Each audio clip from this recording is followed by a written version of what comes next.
no WhatsApp, tá bom? No grupo do WhatsApp. Então, vamos lá, gente. Eu vou compartilhar a tela. Acredito que vocês já sabem como pegar, né? Encontrar, na verdade, os arquivos. Então, só para mostrar, aqui eu estou na disciplina de vocês, estou no meu portal. Então, tá aqui, ó. Gestão, qualidade e segurança do paciente. Teleaula. Opa, peraí.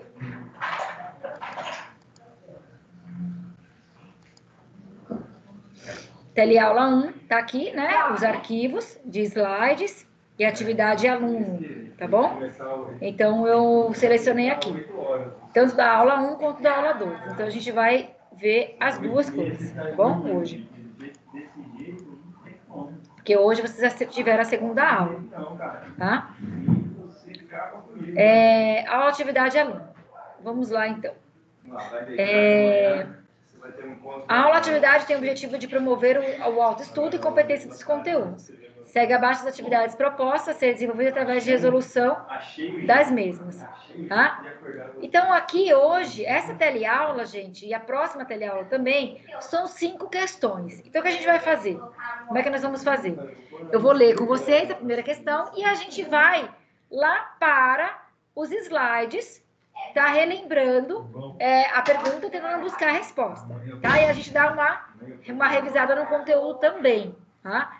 Então, a primeira aula que vocês tiveram semana passada, com o professor Leandro Vaz Toffoli, tá? Ele que foi professor de vocês, dessa disciplina toda. Então, ele falou sobre fundamentos da gestão da qualidade e segurança do paciente. Então, fundamentos da gestão da qualidade e segurança do fundamento. Quais seriam esses fundamentos, a base, tá?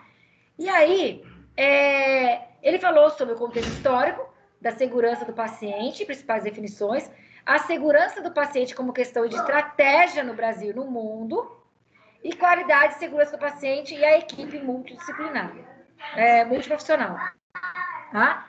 Isso que ele falou nessa primeira aula, tá bom? Vamos lá. Primeira questão. A primeira questão, ela fala sobre, primeira, entende-se por segurança do paciente a redução ao mínimo aceitável do risco de dano desnecessário associado ao cuidado de saúde. Então, ele afirma isso aí. Então, a gente, na verdade, quando ele afirma essa questão, a gente, na verdade, não tem dúvida do conceito do que é isso. Deixa eu só admitir algumas pessoas. Pronto. A gente não tem dúvida do que seria, então, segurança do paciente. Então, é a redução ao mínimo aceitável do risco do dano desnecessário associado ao cuidado de saúde. Os danos podem ser vários tipos, incluindo-se doenças, lesões, sofrimento, incapacidade e até a morte. Nesse sentido, assinale a alternativa incorreta. Então, ele tem várias afirmações aqui, são 5 afirmações. E a gente tem que ver qual a afirmação que não está correta. Eu vou ler todas elas, tá? E a gente vai, então, para os slides tentar identificar qual não está correta. Primeira, risco é a probabilidade de um incidente ocorrer. Segundo, near miss é o quase erro. Incidente é um evento ou circunstância que poderia ter resultado ou resultou em um dano desnecessário ao paciente. Circunstância notificável é um evento potencial significativo para causar dano. E incidente sem dano é aquele que não atinge o paciente. Para a gente ver todas essas questões aí,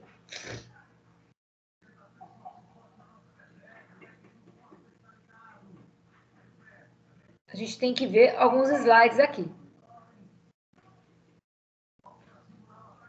Conceito da segurança do paciente. Então, a gente vai ver algumas questões importantes aqui, tá? Eu gosto muito desse slide porque ele fala o que é qualidade. Então, a gente está falando muito da qualidade o tempo todo, né? Do que seria a qualidade do conceito de segurança para o paciente. Então, qualidade é a conformidade com as especificações. Então, Existem algumas especificações, isso em todos os lugares, né? E no lugar de trabalho que vocês vão atuar, não é diferente. Seja ele em clínica, em hospital, na clínica de vocês, específico, né? Vocês vão ter algumas conformidades. E tem umas especificações. E quando vocês começam a trabalhar dentro dessas especificações, quer dizer que vocês buscam qualidade, tá? E se vocês já conseguem atingir, é a quantidade de qualidade que vocês atingem. Então, é um conceito que é subjetivo. Então, a qualidade consiste na capacidade de satisfazer os desejos. Então, o meu desejo pode ser diferente do seu desejo, né? Então, por exemplo, eu acho que um bom atendimento é quando eu chego, tem um lugar para eu sentar, tem um cafezinho para eu tomar. Isso é ter qualidade. O outro não. Acha que qualidade é ser pontual. Todo mundo seja pontual. O outro não. Acha que qualidade é chegar e o ambiente está super limpo e cheiroso. Então, isso é um conceito subjetivo. Então, por ser um conceito subjetivo, é importante estar muito claro quais são as especificações que devem ser atingidas. Então, quais seriam os meus objetivos? Então, tem que estar isso muito bem claro. Quando eu estou com isso muito bem claro, muito bem sinalizado, aí eu consigo o quê?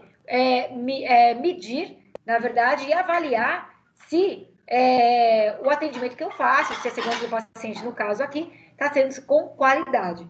Tá? Por quê? Porque os meus objetivos estão sendo atingidos ou não. Tá? Por isso é o conceito subjetivo.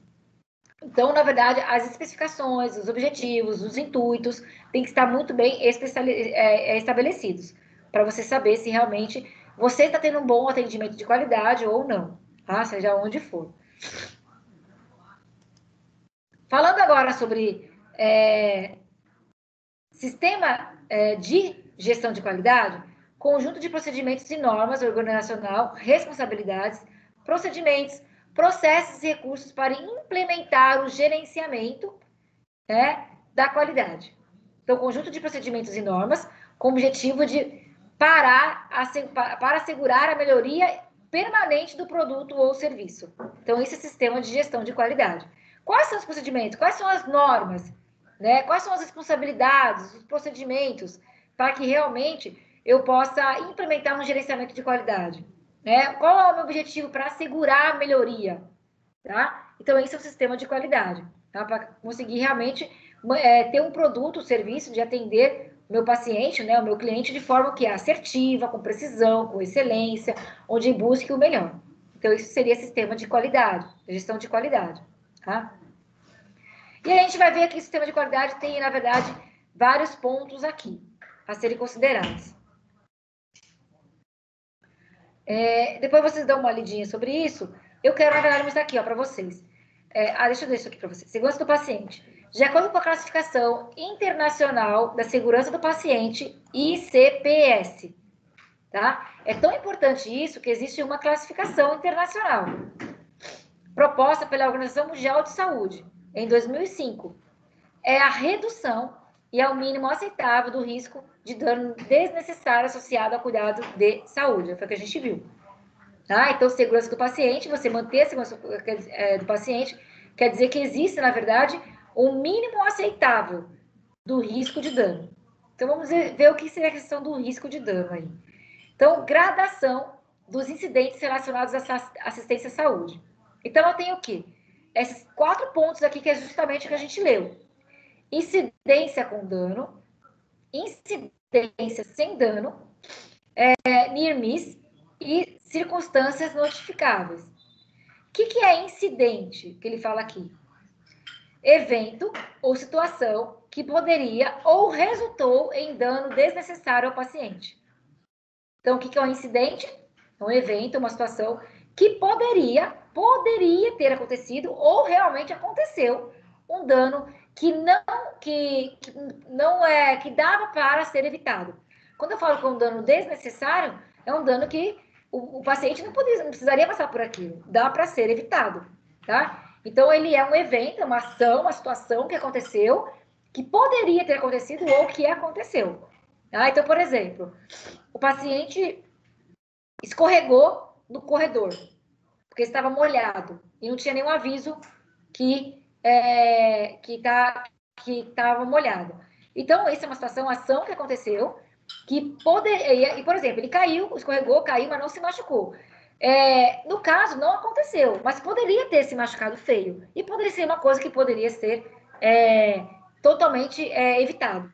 Ou alguém ter secado bem, né? Porque não poderia estar molhado ali. Ou tem um aviso, ó, piso molhado, cuidado para você não cair, tá? Claro que, assim, um aviso de piso molhado, cuidado para não cair, também pode ser um dano, que pode ser também, também é uma incidência, também pode ser evitado. O quê? Secando, tá? A não ser que fique por pouco tempo ali, né, naquele local. Vamos ver o que é cada um desses? Então, a ocorrência, né, a incidente. Então, existem, na verdade, a gradação, tá? Então, circunstâncias de risco, o que seria isso? Deixa eu aumentar aqui para ver se vocês conseguem ler, porque acho que está bem pequenininho para vocês, né? O que seria circunstâncias de risco? Não aconteceu um incidente. Então, aquela ação que poderia ter uma consequência, que poderia ser evitado, ela não aconteceu, o incidente. Mas um evento com expressivo potencial para o dano ao paciente. Tá? Então, circunstância de risco é isso. Então, por exemplo, o piso molhado com um aviso poderia ser uma circunstância de risco. Tá? Não aconteceu um incidente ali, não aconteceu uma ação. Tá? Não é um incidente, mas não aconteceu um incidente, mas é um evento que é expressivo potencial. Pode ser que possa acontecer um acidente. O que é near miss? Incidente que não atingiu o paciente. Aconteceu um acidente, teve um incidente, uma ação, mas não atingiu diretamente o paciente. Tá? Não atingiu diretamente o paciente. Então, por exemplo, o exemplo de novo do piso molhado. Tá? O piso está molhado lá, tá? E, por exemplo, um funcionário escorregou. E logo atrás vinha o paciente. Não atingiu necessariamente o paciente. Não atingiu ele, mas pode ser que atinja. Então, tem que tomar cuidado. Incidente sem dano. Incidente que atingiu o paciente, mas não causou dano. Que é no caso que ele escorregou, né? Mas não causou nenhum dano. Incidente com dano, eventos adversos. Incidente que atingiu o paciente e causou dano. Então, ele caiu e ele machucou nessa queda aí. Tá? Então, vamos repassar aqui cada um deles. Então, circunstâncias de risco, não aconteceu o incidente. Não aconteceu. Lembrando que o incidente é ação, tá? É uma ação que pode causar um dano, ou causou um dano que poderia ser evitado. Então, a circunstância de risco não aconteceu um incidente, mas pode vir a acontecer. Então, tem que ficar atento. O anemis é o quê? É um incidente que não atingiu o paciente. É um incidente, mas não atingiu necessariamente o paciente. Pode atingir outras pessoas. O incidente sem dano é um incidente que atingiu o paciente, mas não causou dano, consequências. E o incidente com dano é o que atingiu o paciente e causou dano. Alguma dúvida em relação a isso, gente? Não. Então vamos lá, vamos tentar responder? Eu vou ler novamente e eu quero que vocês sozinhos coloquem aí, tentem dizer qual que está errado e qual que não está. E eu vou responder para vocês e a gente vai discutir junto, tá? Risco é probabilidade de um incidente ocorrer? A gente não falou o que é risco, né? José, eu não falei o que é risco, né? Risco é uma probabilidade mesmo, correr um risco. Eu não sei se tem aqui a questão do risco aqui para vocês, espera aí.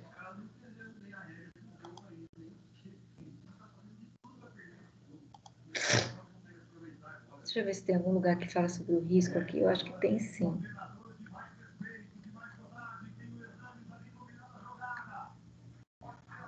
Aqui tem uma explicação. Ó. Circunstância de risco. O paciente está em uma cama e as grades estão quebradas. Olha que exemplo legal, gente. O paciente está em uma cama e as grades estão quebradas. Qual a probabilidade dele correr o risco? Circunstância de risco. Ele está correndo risco? Sim, ele está correndo risco. Tá? Então, tem que tomar cuidado porque ele está correndo risco. Near-miss profissional chega ao leito do paciente no momento que ele ia cair e consegue ajudar o paciente e a queda não ocorre. Tá? Então, não aconteceu o problema, porque alguém foi evitado. Incidente sem dano, paciente escorrega, vai ao chão, mas não apresenta nenhum dano. Incidente com dano, nova ocasião, paciente cai e bate a cabeça. Perda de consciência e hemorragia, tá? Então, risco, aqui não está falando, aqui, risco, probabilidade de um incidente acontecer. O que é um dano? O dano é o comprometimento da estrutura ou função do corpo, seja de ordem física, social ou psicológica. Tá? Esse é um dano, seja ele qual for. Então, a pessoa está andando na rua e torce o tornozelo. Tá? Então, é um dano físico. Tá? Ou pode ser social também, ou psicológica. Então, o risco é a probabilidade de um incidente ocorrer. Então, está aqui risco, é a probabilidade de um incidente ocorrer. A gente já sabe que isso aqui está correto. Nimes, é um quase erro. Por que quase erro? Vamos ver aqui o que é Nimes. O profissional chega ao leito do paciente no momento que ele ia cair e consegue ajudar o paciente a queda não ocorrer. Então, houve um erro ali? Houve, mas não houve consequência. Tá? Então, está escrito aqui que é um quase erro. C. Incidente é um evento ou circunstância que poderia ter resultado ou resultou em dano desnecessário ao paciente. A gente já falou sobre isso, né? E a gente viu que aqui, incidente, evento ou situação que poderia ou resultou em dano desnecessário ao paciente. D. Circunstância notificável é um evento potencial significativo para causar um dano. Então, a gente viu aqui que circunstância de risco, né? Não aconteceu o incidente, mas um evento com expressivo potencial para acontecer o incidente. O exemplo aqui que ele deu, o paciente está em uma cama e as grades estão quebradas. E D, incidente sem dano. É aquele que não atinge o paciente. Então, a gente vê aqui, incidente sem dano, o paciente escorrega, vai ao chão, mas não apresenta nenhum dano. E aí, qual é a afirmação que está incorreta, pessoal? A letra E. Por quê? Porque o acidente sem dano, ele atingiu o paciente, mas não causou nenhum dano. Perfeito. É isso aí. Isso aí. Ele atingiu o paciente, mas não causou nenhum dano. Tá? É isso aí mesmo. Tá? Então, na verdade, a gente vê que esses danos todos, né? Esses vários tipos, né? Nesse sentido aí, são o quê? A segurança do paciente. Então, todos esses 5 pontos têm que ser pensados para que evitar que o paciente tenha problemas aonde quer que ele esteja, numa clínica, no hospital, numa clínica particular, seja onde for que ele esteja. Tá? E você atendendo ele, para não ter, na verdade, nenhum desse dano. E aí, esse dano, a gente já pensa numa queda, né? E tem várias outras questões, por exemplo, né? Na parte, por exemplo, de alimentação, né, no hospital, a gente sabe que muitos dos pratos que vêm não são pratos de quebrar, né, porque pode cair, quebrar, machucar, são aquelas vasilhas, são as marmitinhas de plástico, isso aí não tem problema, copinhos de plástico, né, então esses são algumas ações importantes que o hospital, a clínica faz, para o quê? Para não ocorrer o dano ao paciente. Né? Em todo lugar que eu vejo, que eu já comi alguma coisa assim, chega sempre descartável. Né? Eu acredito que um dos danos, né, que pode causar é cair, machucar, quebrar, cortar, né, e etc. Tá? Então, existem essas probabilidades em todo momento. Descreva o que é metodologia 5S e qual o seu significado. Metodologia 5S. Né? Eu não... A gente vai ver isso aqui, né? Mas o 5S, gente, é um programa, tá? De gestão de qualidade empresarial. Né? O objetivo dele é o quê? É aperfeiçoamento, aperfeiçoar os aspectos, né, da organização, da limpeza, padronização. Então, o objetivo do 5S é o quê? É padronização. É padronizar para que essa padronização leve à qualidade. Então, seriam vários objetivos. São 5 objetivos, na verdade. Que, ao a empresa atingir esses objetivos, a empresa consegue ter qualidade. Então, isso que seria, na verdade, 5S. Eu acredito que o professor falou na sala de aula, mas eu acho que não tem aqui. Ele falou em alguma... Aqui é o desafio global. A gente vai falar daqui a pouquinho sobre isso. Tá aqui, ó. Ações de melhoria. Ações de melhorias contínuas no serviço de saúde e segurança do paciente, conforme a Organização Mundial de Saúde. A aplicação do 5S de boas práticas em São Paulo. Tá? Aplicações de 5S. Então, o 5S, como eu falei para vocês, seria isso. Eu vou mostrar para vocês o que eu escrevi aqui.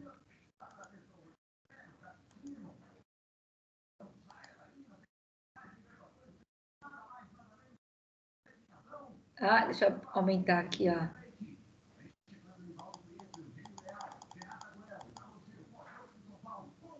Então, o 5S é um programa de gestão de qualidade. Tá? Se a gestão de qualidade visa a qualidade, para melhorar a qualidade. Tá? Então, são objetivos para melhorar a empresa como um todo. Então, quais seriam esses 5S? SERI, senso de utilização. SEITON, senso de organização. SEISO, senso de limpeza. Isso aqui são palavras tudo no japonês, tá? Seiketsu, senso de padronização. E eu não sei se estou pronunciando certo, tá, gente? Sheitsuke, senso de disciplina. Eu não sei se estou pronunciando certo, tá? Só deixando claro. Então, na verdade, assim, o senso de utilização é se aquilo vai ser realmente útil, vai ser utilizável, vai ser benéfico. Tá? Então, ao pensar nisso, você vai fazer uma compra com qualidade, você vai utilizar o material com qualidade e vai saber se isso realmente é funcional, tá? Ou utilizável ou não. Por exemplo, quando você está lá na clínica, você está lá e você, sei lá, vamos comprar colheres descartáveis pequenas. Para quê? Para servir a gelatina. Beleza. Então, para servir a gelatina, que seria para fazer alimentação, sei lá, de crianças, por exemplo. Então, é importante ter essa colher pequena. E não vou comprar a colher maior. Então, é utilizável? Sim, Então, beleza, vamos comprar. Senso de organização. Aonde eu vou guardar essas colheres? Que local que eu vou guardar? Eu preciso comprar uma caixa diferenciada de organização? Vai ter alguma gaveta? Então, é a questão de organização. Centros de limpeza. O local tem que estar sempre limpo. Quem limpa? Que horário que limpa? Né? Então, por exemplo, quando a gente vai em hospital, eu lembro muito lá na maternidade, que eu não tive meus filhos, na porta sempre tinha uma plaquinha lá e ficava lá os horários que todo mundo limpava. Quando a pessoa ia limpar, escrevia o horário de limpar. É uma forma de organização, de saber quem que limpou, quem tirou o lixo, como é que foi, tá? Senso de organização de limpeza. Senso de padronização, tem que ter todo mundo fazendo da mesma maneira. Quem vai, sei lá, selecionar lá o alimento que vai comprar tem que ser da mesma maneira. Quem vai organizar a fisioterapia tem que ser sempre da mesma maneira. Horário de chegada, entra, passa por aqui, sempre da mesma maneira. Padronizar, todo mundo tem que fazer igual. E disciplina. Disciplina é o quê? É obediência. É seguir as ordens. Né? Então, esses 5S, toda empresa tem que estar pensando, pelo menos esses 5S, para buscar, na verdade, a segurança, gestão de qualidade. E a gestão de qualidade, quando você tem uma gestão de qualidade, você consegue alcançar o que você precisa. Principalmente falando sobre segurança do paciente. Tudo bem, gente? Entenderam o que seriam esses 5S? Sim. Sim, né? Tranquilo, né? Alguém trabalha em alguma empresa aqui que tem esses 5S?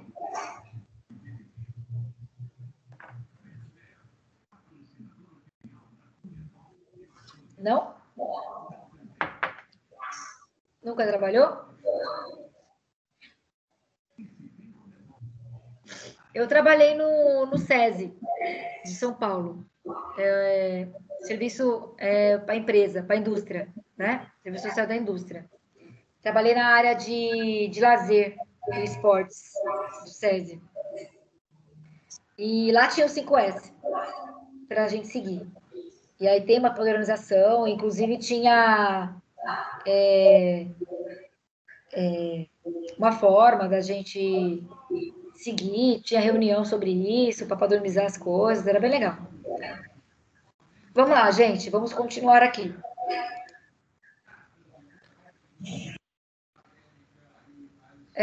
Terceira, o que é cultura de segurança do paciente? Descreva alguns aspectos necessários para essa cultura. Cultura de segurança do paciente. É o próximo tópico aqui, ó. Cultura de segurança do paciente. Então, o que seria isso? Né? Então, o que é algo cultural? Pensamento coletivo. Cultura, gente. Quando eu penso em cultura, eu penso numa cidade, no estado coletivo. Então, a cultura é de um grupo. Se é de um grupo, é de um coletivo. Então, pensamento coletivo de uma equipe ou instituição de saúde, em outras palavras, em suas crenças acerca sobre o cuidado à saúde que prestam aos seus pacientes, clientes e ao seu time profissional de saúde.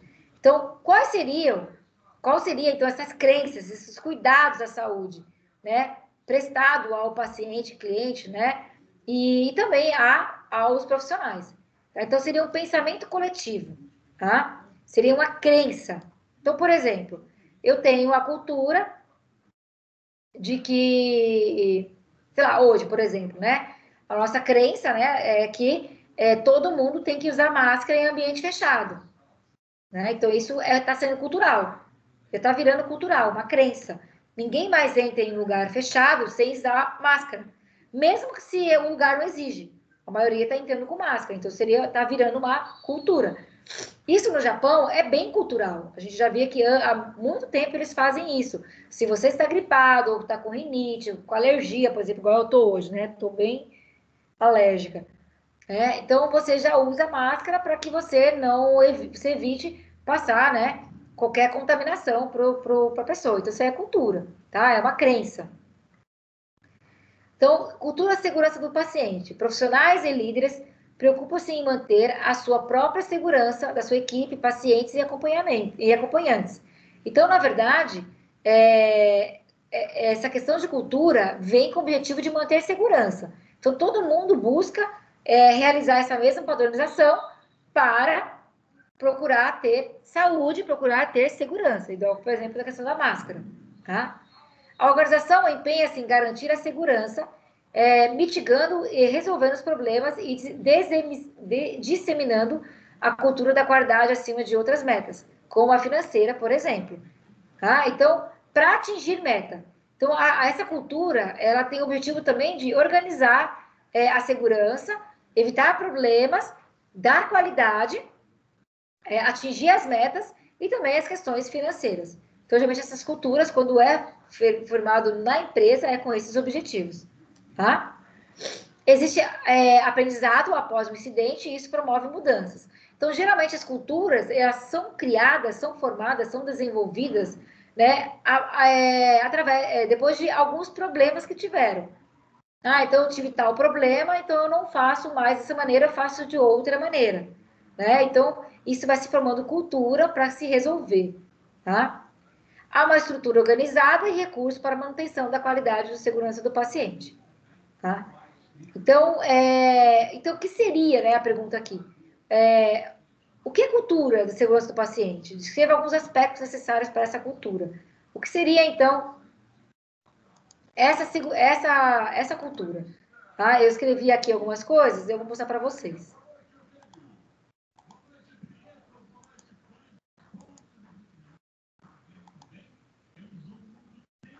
Então, eu coloquei aqui, escrevi meu textinho, né? É uma cultura organizacional, né, de uma equipe ou instituição de saúde, eu copiei de lá, na verdade, sobre o cuidado à saúde que prestam, né, a paciente, ao cliente, né, ou seus profissionais. Então, isso na verdade, seria esse cuidado, tá? É o cuidado que eu tenho, por exemplo, quando você tem um bebê novinho, quais são os cuidados que você tem, qual é a cultura que é passada de mãe para filho para se fazer, para ter o cuidado daquele bebê. Tá? Isso aí é cultural, tem umas coisas que são culturais. Então, são pontos importantes para essa cultura, profissionais e líderes preocupar-se em manter a própria segurança da equipe, pacientes e acompanhantes, né? Então, qual é o cuidado que o seu líder, né, os profissionais, os seus líderes, seus colegas estão utilizando? Quais são os cuidados? Quais são a cultura que eles utilizam para a segurança dos pacientes e de vocês também, tá? Então, seria essas questões, tá? Então, a organização empenha-se em garantir a segurança, mitigando e resolvendo problemas e disseminando a cultura de qualidade acima de outras metas, como a financeira, por exemplo. Existe aprendizado por um incidente e isso promove mudanças. Então, eu coloquei justamente o que está lá. Mas alguns aspectos importantes dessa cultura, que cada local pode ter uma cultura diferenciada, nem sempre são as mesmas, tá? Nem sempre é a mesma cultura. Tem hospitais que são diferentes, tem clínicas que são diferentes, academias são diferentes, empresas têm culturas diferentes, porque cada um tem a sua vivência, cada um tem a sua experiência, cada um teve problemas diferenciados. Então, mas geralmente, quando a gente fala em saúde, é meio padronizado, né? É meio padronizado essa questão da cultura de segurança do paciente. Tudo bem, gente? Dúvida em relação a isso? O que seria essa cultura? Não? Depois eu vou mandar isso aí para vocês, tá? Eu vou terminar de montar direitinho e vou enviar para vocês, porque essas respostas são importantes para vocês saberem, estudarem para a prova, tá bom? Sim. Vamos lá, vamos continuar. O que são acreditações em serviços de saúde? O que são acreditações em serviços de saúde? Então, vamos continuar lendo aqui. Ó. Aqui, na verdade, ele fala sobre a questão, continua falando sobre a segurança do paciente, depois vocês participam lá da aula. Tá? Aqui vai falar sobre a governança clínica, né? Conceitos, né? Que foi realmente desenvolvido. Integração. Depois vocês precisam ver a aula para vocês poderem estudar sobre isso daí. Então, aqui vai falar sobre a equipe multiprofissional, né? A gestão, tá? E aqui fala sobre gestão horizontal, gestão vertical, né? Então, como é que se dá esse tipo de gestão, né? Mas o que a gente está procurando é o quê? É falar sobre o que você acredita sobre serviços de saúde.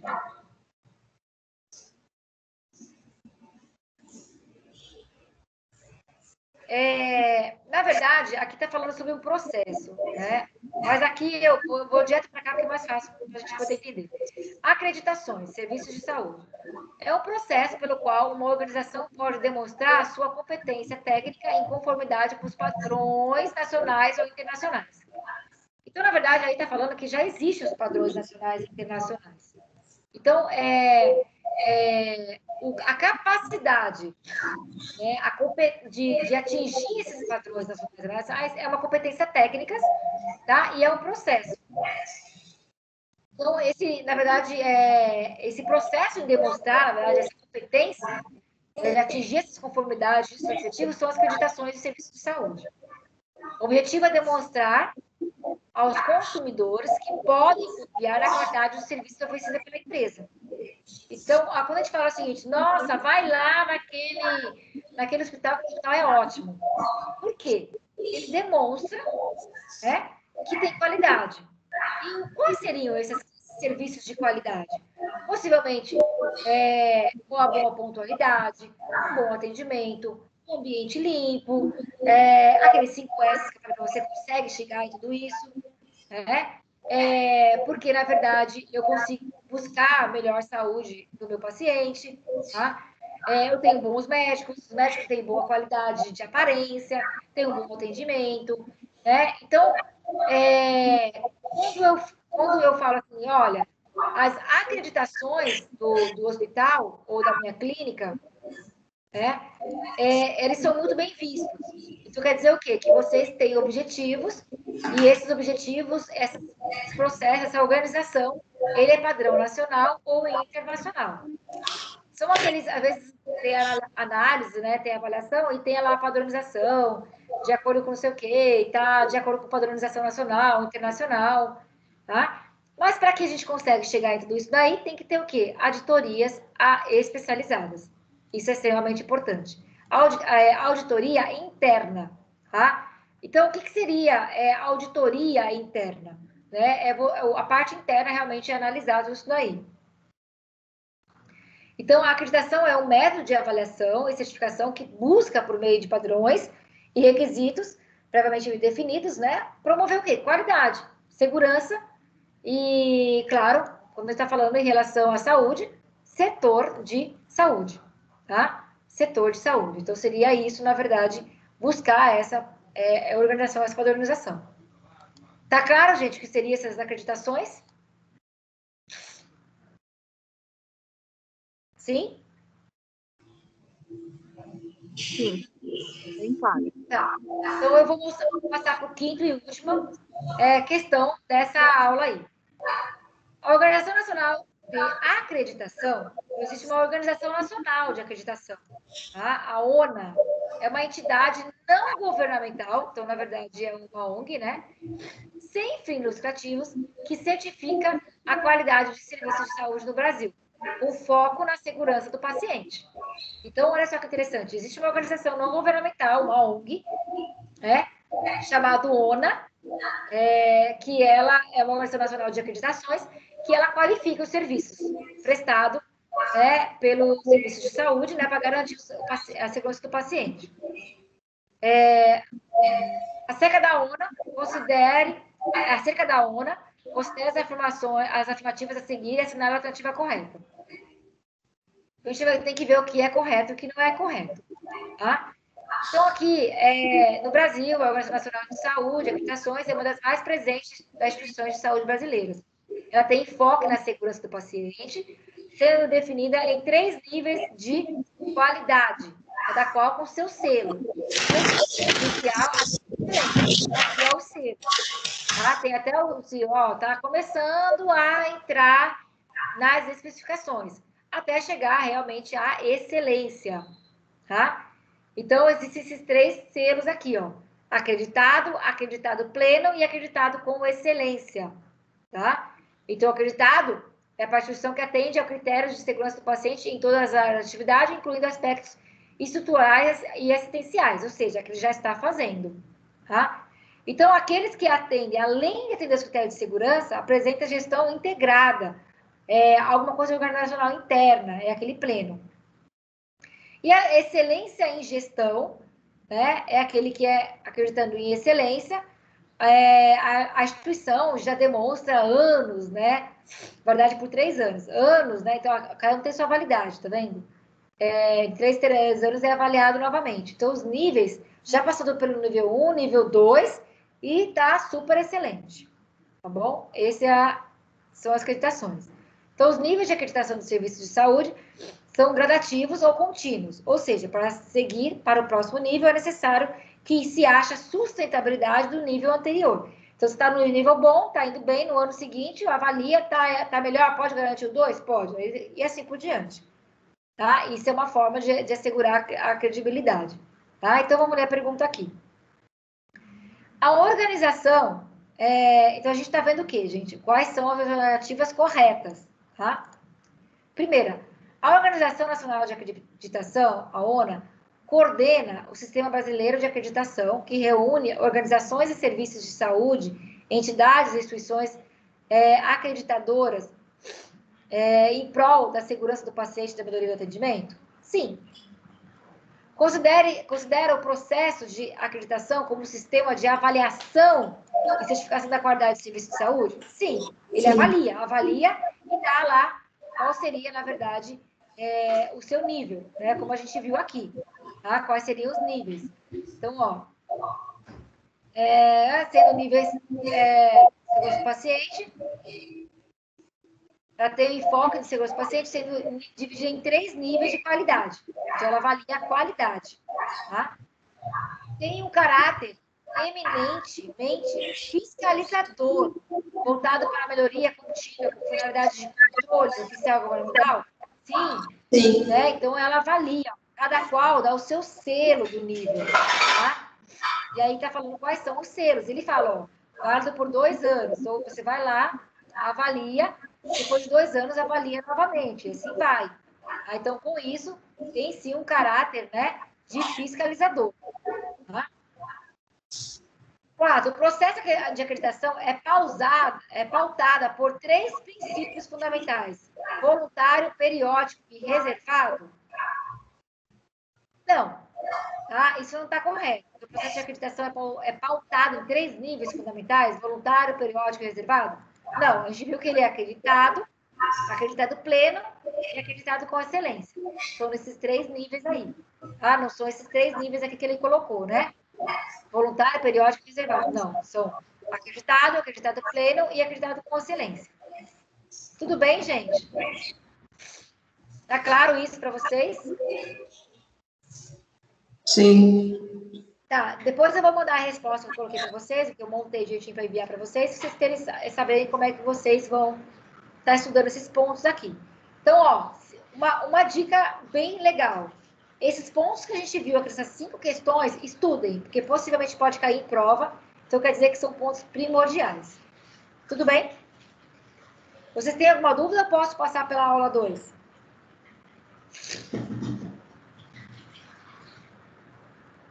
Vou passar para a aula 2, tá bom?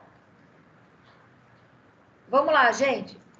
A aula 2, ela vai falar sobre a implementação da gestão de qualidade e segurança, tá? Então, olha só, nessa primeira aula aqui, né, o objetivo dessa aula era falar sobre, aqui, ó, os fundamentos da gestão.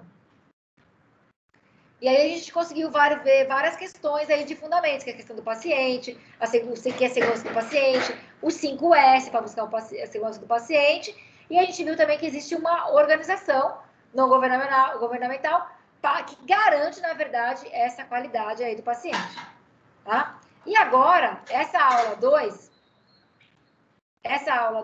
ela tem o objetivo, na verdade, de falar sobre a implementação dessa gestão de qualidade. Tá? É o que a gente vai ver aqui. Então, vamos lá, gente. Vamos ver a primeira pergunta. Está falando da PDCA. A gente vai ver o que é isso aqui. Está falando que é uma ferramenta de qualidade utilizada no controle de processos. Tem um foco a solução de problemas. Então, o PDA é uma ferramenta de qualidade para controlar os processos para o quê? Resolver problemas. Então, essa ferramenta consiste em 4 fases. Então, a gente vai ver sobre essa ferramenta agora. Tá?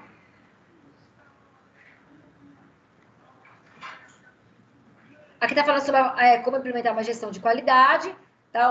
O mapeamento de processo, tá? O mapeamento de processo, que é o método de conhecer funcionamento da organização, ver de forma clara cada etapa dos processos, fluxos e assim identificar as falhas, problemas ou fatores que impedem o bom desempenho de uma atividade de serviço. Então, esse mapeamento de processo tem várias formas de se avaliar. Entrevistar o colaborador, aplicação de questionário, reuniões com a equipe envolvida, observação direta do trabalho, estudos de arquivos. Então, é mapear o processo para ver se tem qualidade no serviço. Tá? E aqui ele fala sobre cada um deles, o professor ele fala muito bem na aula que vocês tiveram. Tá? Agora, estruturação para a implementação. Né? Então, qual seria essa estruturação? Melhoria do processo. Metodologia de melhoria de qualidade proposta pelo Instituto de Healthcare, né, Improvement, que ele é internacional. Primeira etapa. O que estamos tentando realizar? São perguntas, né, que na verdade são para melhorar o processo. Então, a primeira etapa tem que ser essas perguntas. O que nós estamos tentando realizar?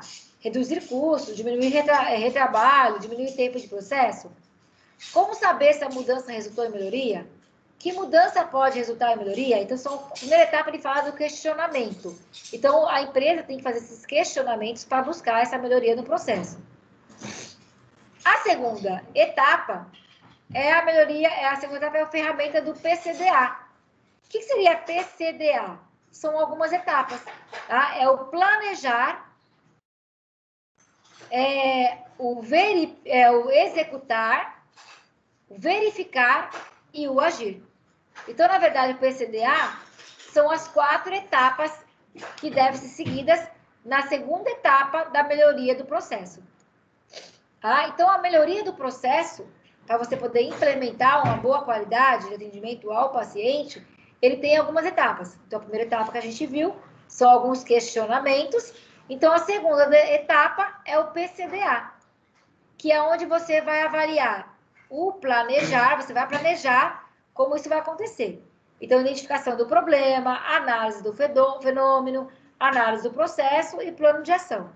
O segundo é colocar isso em execução, depois verificar se deu tudo certo e depois padronizar aquilo que você verificou se deu certo ou não, tá?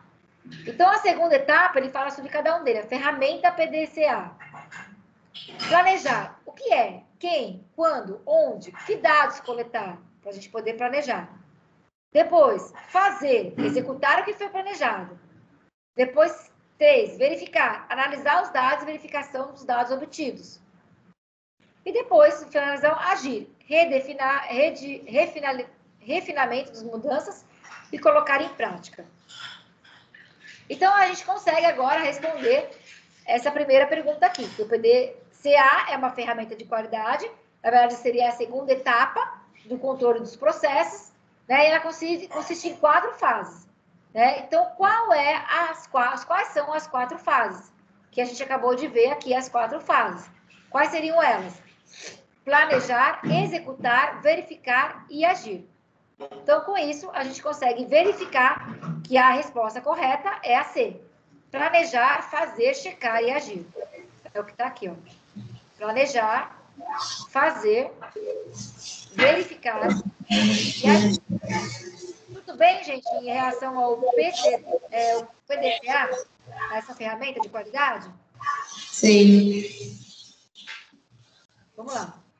2. Descreva detalhadamente em que consiste cada fase da ferramenta. Tá? Então, a gente já viu aqui cada fase. Então, a gente teria que colocar o que consiste cada fase. Deixa eu mostrar para vocês o que eu escrevi aqui.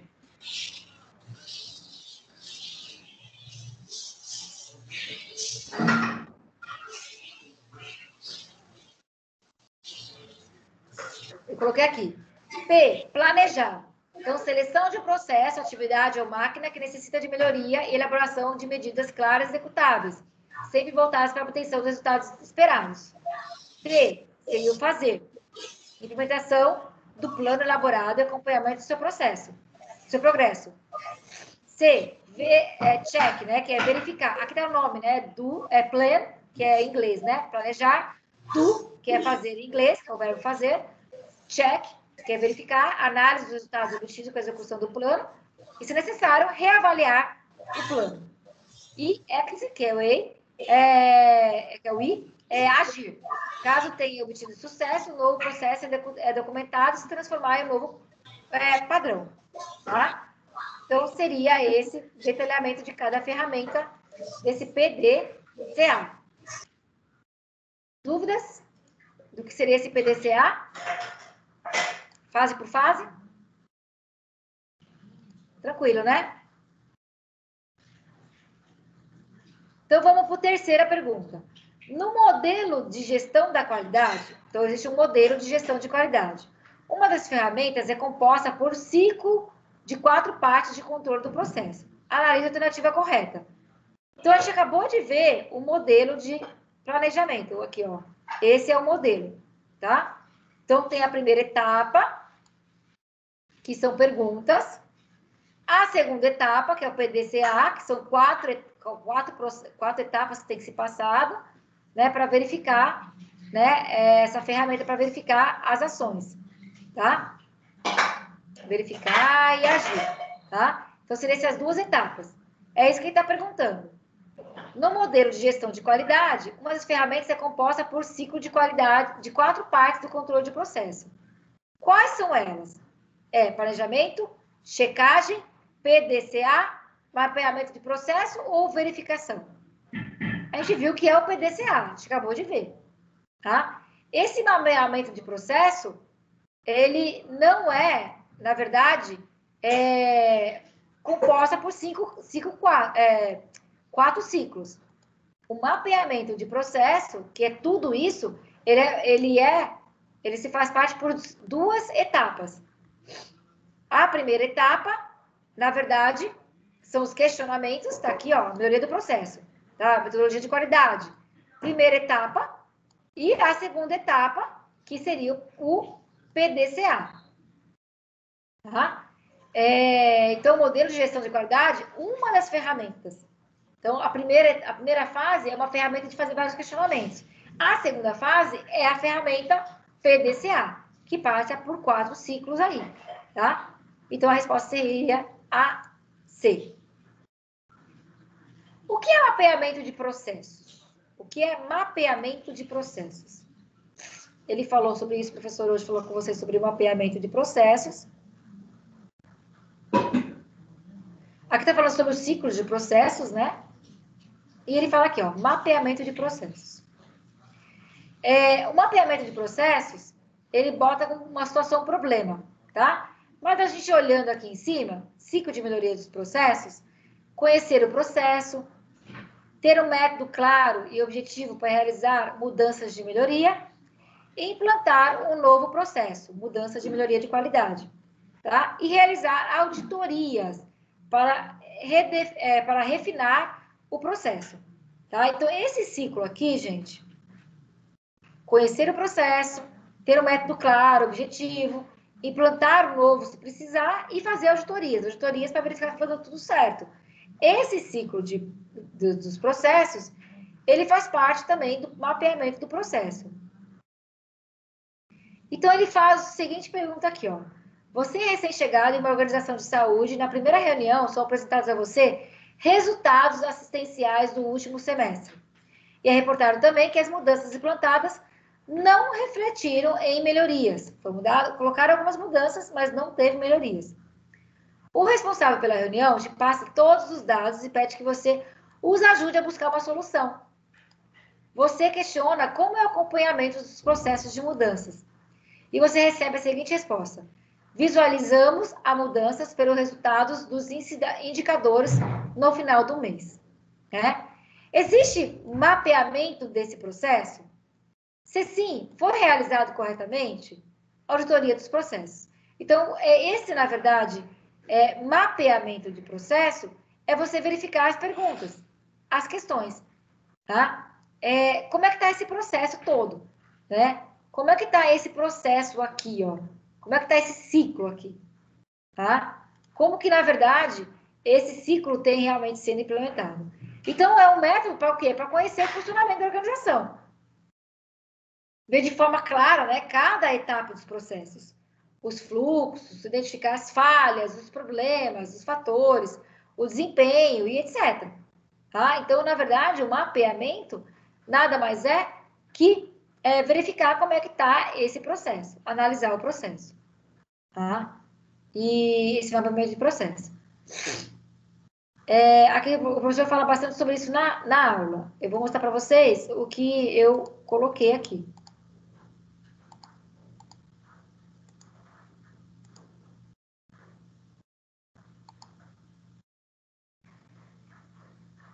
Mapeamento de processo. Método de conhecer funcionamento da organização. Então, eu vou conhecer o funcionamento da organização, ver de forma clara cada etapa dos processos, os fluxos e assim identificar as falhas, os problemas, fatores que impedem um bom desempenho de uma atividade ou serviço.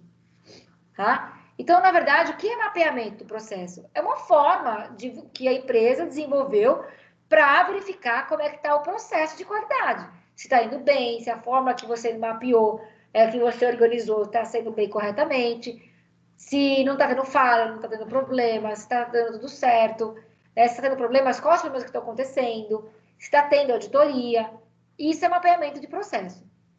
Tá? Isso toda empresa faz para verificar se realmente está seguindo bem todos esses processos aí. Tá? Vocês entenderam essa questão do mapeamento de processo, gente?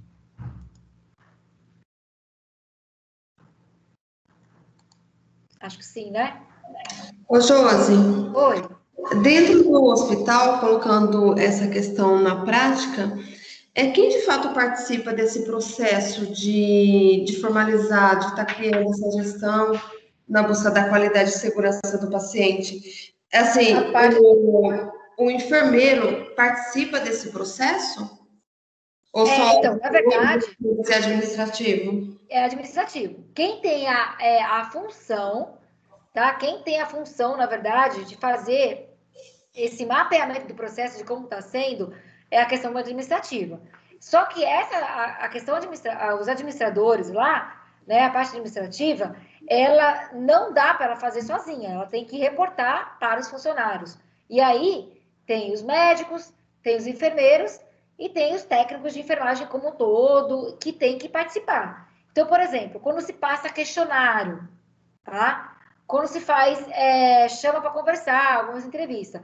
Tem algumas empresas que eu conheço que existem alguns pessoas específicas para buscar essas informações. Tem um médico que é responsável por buscar as informações necessárias para verificar se tudo certo. Tem uma enfermeira que é responsável para buscar as informações e ver se tudo certo. Geralmente, por exemplo, a enfermeira-chefe. A enfermeira-chefe, ela responde um monte de questionário, um monte de papelada, justamente com esse objetivo, para ver se está dando tudo certo, que precisa mudar ou que não. Tá? E essa enfermeira-chefe, geralmente tem um braço direito dela, ou tem uma pessoa que possa ajudá-la, que é um técnico de enfermagem. Então, vem sim da parte administrativa. A parte administrativa, ela passa a função para todos os funcionários do hospital, tá? Ele tem que fazer isso. Então, tem que chegar em algum momento, o funcionário, ele tem que responder um questionário, tem que participar para ver a opinião que vai estar dando tudo certo. Entendeu? Sim, entendi. Mas o correto é todo mundo participar, tá? Mas nem sempre isso acontece, né? Mas o Seria correto seria o ideal, né? Porque se a gente for olhar na realidade, se deixar essa função só para a parte de auditoria administrativo, o foco deles é uma outra coisa, é um outro foco. Aí eu acho que realmente tem que ter participação mesmo de quem está cuidando diretamente do paciente. perfeito. Para que não fique Perfeito. só Concordo. né, naquele intuito de, vamos fazer tudo certo, manter tudo certo, para, por exemplo, ser acreditado em várias questões. É ótimo para o hospital, Verdade. só que se tiver o pessoal da enfermagem diretamente participando desse processo, eu acredito que seja muito melhor, porque a gente está lidando direto com o paciente, né? E fora assim, vocês conseguem ver, ó, existe uma padronização, mas a padronização ela não está rolando mais, não está dando mais certo. Precisa mudar a padronização desse processo. Seja qual for o processo que vocês estejam lá. Como que é a saída a alta do paciente? Esse processo não está dando mais certo de alta. Tem que mudar o processo de alta. Como que é a internação do paciente? Está dando certo? Não está dando certo? Quem vai responder tudo isso é vocês, né? Sim, Realmente, né? Então, mesmo a parte, né, por exemplo, a gente for pensar várias padronizações, né, de fisioterapia, quem entra, quem sai, a questão da nutrição também, hospitalar, né, como buscar informações que o paciente vai ficar lá alguns dias internado, o que ele precisa comer, o que ele gosta de comer, tem que juntar tudo isso, né, porque pode ser que ele tenha que comer só sopa, mas ele não suporta, sei lá, mandioca, sei lá. E aí, aquela noite, é servido sopa de mandioca. Ele vai ficar sem comer? Como é que vai ser? Qual é o processo para se descobrir as opções que o paciente pode ter? Entendeu? Então, tem que se pensar nessas questões aí. Tá claro? sim.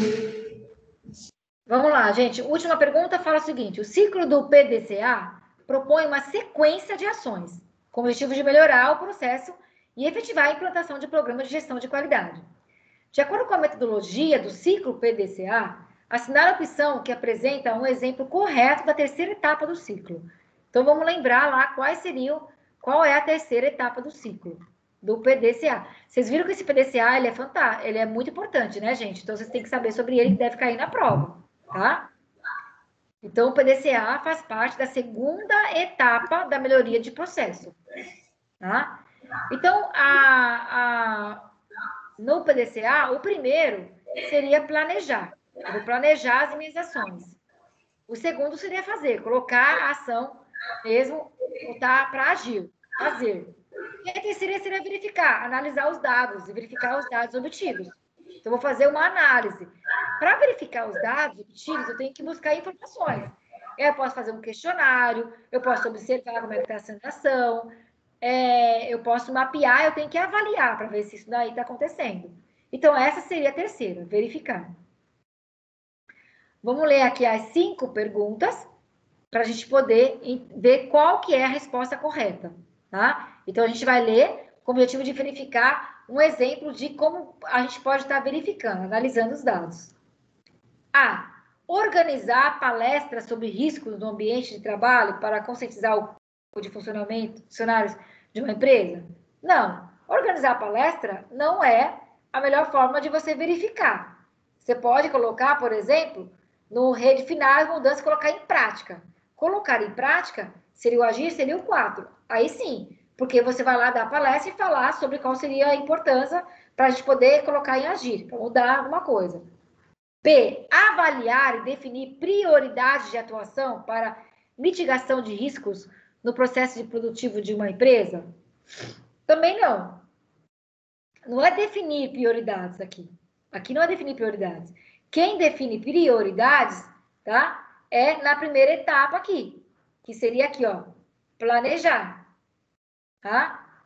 Planejar. E até as questões aqui primordiais da primeira etapa, tá? Essas questões primordiais da primeira etapa que fazem na verdade, fazem a questão de definir prioridades. Quais seriam as minhas prioridades, tá?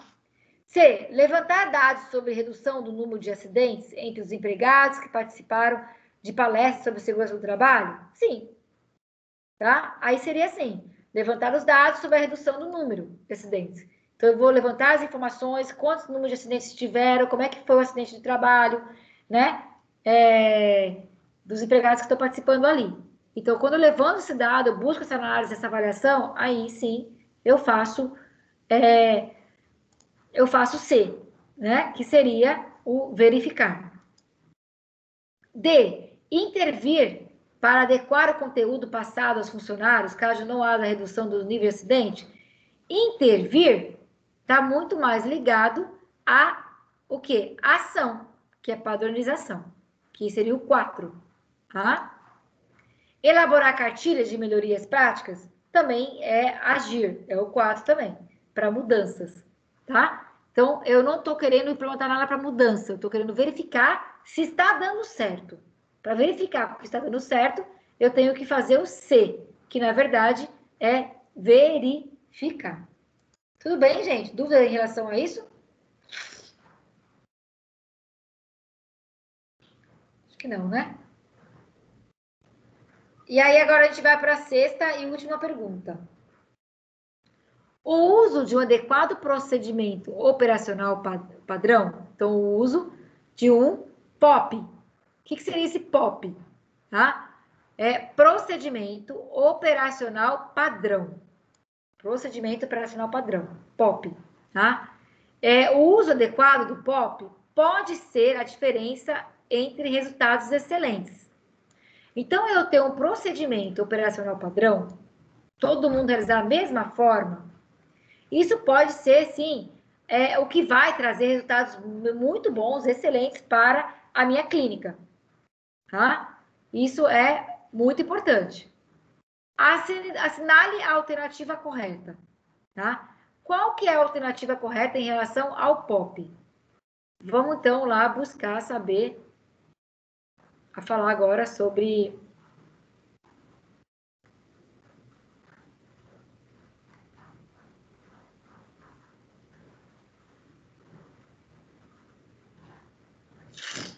Aqui fala sobre a padronização. Aqui, procedimento operacional padrão, POP. Tá? O que seria isso? Desenvolvimento e implantação de protocolos e procedimentos operacionais padronizados. Isso é o POP. tá? É o desenvolvimento e implantação, tá? Então, o POP, ele tem o objetivo de desenvolver esses padrões, os protocolos, e implantar eles também. É um documento organizacional que traduz o planejamento do trabalho a ser executado, tá? Então, ele é um documento. É uma descrição detalhada de todas as medidas necessárias para a realização de uma tarefa. Então, é um documento que está lá dizendo como é que tem que ser passo a passo, tá?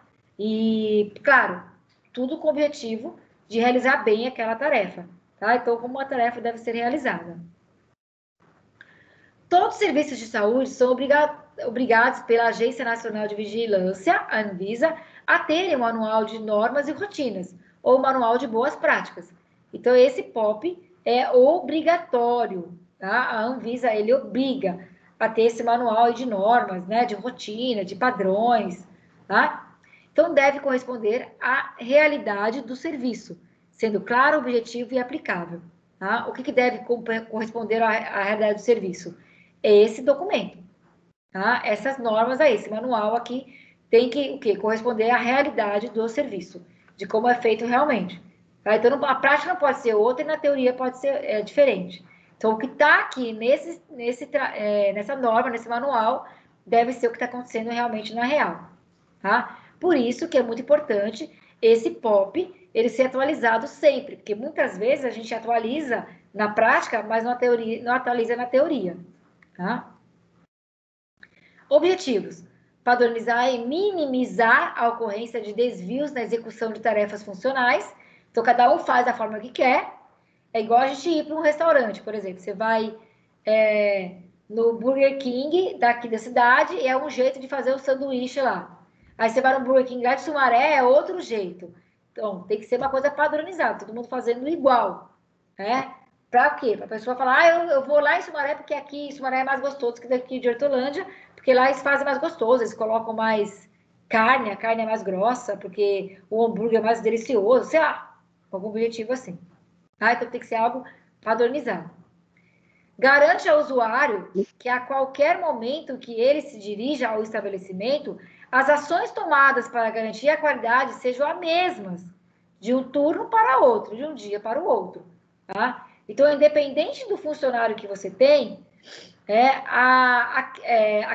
de quem está lá no hospital, quem é a nutricionista que está lá, aquela sopa de legumes vai sair do mesmo jeito, porque existe uma receita para seguir e fazer a sopa de legumes. Tá? Independente de quem é o funcionário que está lá, a fisioterapia sei lá, de recuperação de quem operou o joelho, por exemplo, um ligamento cruzado, é da mesma forma. Tá? Então, tem que ser umas ações realmente padronizadas, certo? José, então, oi, fala. É uma questão muito interessante, né, que assim eu gostaria de frisar, porque no decorrer dos anos, né, na minha atuação, a gente sempre preza muito a questão do protocolo, né, de qualidade. Uhum. Só que assim a gente veio desenvolvendo, né, com o passar dos anos, que o protocolo de qualidade, né, de uma empresa na área de prevenção, na área de reabilitação, de tratamento, ela existe, é importante, mesmo, né, quando você tem assim, várias unidades, vários profissionais executando em outras regiões, em outros estados, mas isso também não é um fator que engessa o profissional a desenvolver uma técnica. Aí a gente criou uma frase que ela é mais ou menos assim: um protocolo de atendimento não impede e ele abre margem para que o profissional desenvolva suas técnicas dentro desse padrão de atendimento, entendeu? Então, assim, ele não é um padrão de atendimento que se torna engessado. Ele é um padrão de atendimento que permite o profissional colocar suas técnicas. Porque, assim, a gente vê muito na área da massoterapia, da educação física, da fisioterapia, várias técnicas que chegam a um denominador comum, que é a reabilitação, que é a prevenção, que é o tratamento. Então, aí a gente passou a desenvolver esse sentido. Então, a gente abre sempre a possibilidade para que uma técnica seja apresentada e que, na maioria das vezes, no final, na conclusão, na apresentação dessa técnica, fica bem claro que ela chega no mesmo caminho, entendeu? Ela chega no mesmo objetivo, que é uma reabilitação com cuidados, uma reabilitação com prevenção, uma reabilitação com orientação, com respeito ao tempo do paciente, com respeito à estrutura muscular do paciente, à idade e tudo mais, entendeu? Então, assim, eu achei super interessante você colocar esse tema, e aí eu não gostaria de... Eu aproveitei essa oportunidade para deixar bem claro isso, porque muitas vezes, às vezes a pessoa vai fazer um determinado curso em um determinado lugar, aí ela vai lá, é o padrão de qualidade do João. E aí o profissional sai dali e ele sai engessado em fazer aquele padrão que ele aprendeu, que é o padrão de qualidade do João. E aí isso impossibilita o profissional desenvolver uma técnica que vai chegar no mesmo caminho, entendeu? E na verdade, quando você abre a janela para o profissional colocar a sua cara ali naquela padronização, você acaba criando outras padronizações que podem dar até melhores resultados, né? Exatamente. E aí é com isso a gente sempre abre essa margem, que são técnicas, né? Porque aí a técnica é apresentada e ela pode agregar, você entendeu? E aí é por isso que assim, existe muito aquela diferença, né? Dos que são, dos que não são. Às vezes a gente não pode ter medo, né? Ter medo de estudar, de desenvolver e de criar. Então a gente aprende uma técnica, mas isso não impede a gente de aperfeiçoar aquela técnica, né? Porque assim a sabedoria vem para todos e quando a gente utiliza ela da forma correta, da maneira correta, a gente semeia e vai colher também, assim como muitos acabam colhendo, né? A gente vê muito isso na fisioterapia, na massoterapia, muitas pessoas assim sobressaindo exatamente por sair da zona do conforto e buscar desenvolver técnicas, entendeu? Sim, legal. Objetivos. Aumenta a previsibilidade de seus resultados, minimizando variações causadas, adaptações aleatórias, independente de falta, ausência parcial ou férias de um funcionário. Então, isso é muito importante, né? E tem também instrumentos de auditorias internas. Então, você pode pegar esse POP, fazer uma auditoria, que é uma avaliação interna, e ver se todo mundo está seguindo aquele padrão ali, aquela organização, tá? Ou parecido com isso daí, tá? E aí, componentes para a construção do POP, né? Então, aqui tem alguns pontos para poder executar. Vamos lá, vamos verificar, então, qual é a alternativa correta. Tá? Primeiro, um POP descreve o processo de forma minuciosa, detalhando a sequência de procedimentos? Você acha que está correta ou não? Ele realmente vai descrever? Quer ver? Protocolo de Manser, hospital. Em algum momento, o professor fala isso. Ter objetivo claro, revisar processo, compartilhar com a equipe, conhecer o perfil epidemiológico, conhecer os processos. Na verdade, o POP, ele não tem o objetivo de descrever o processo minuciosamente, não. Ele dá uma visão mais que geral, tá? Do procedimento. Então, essa resposta ela não está correta. Não é para deixar bem claro passo a passo, não. É para falar de uma forma geral, como seria o procedimento de forma geral.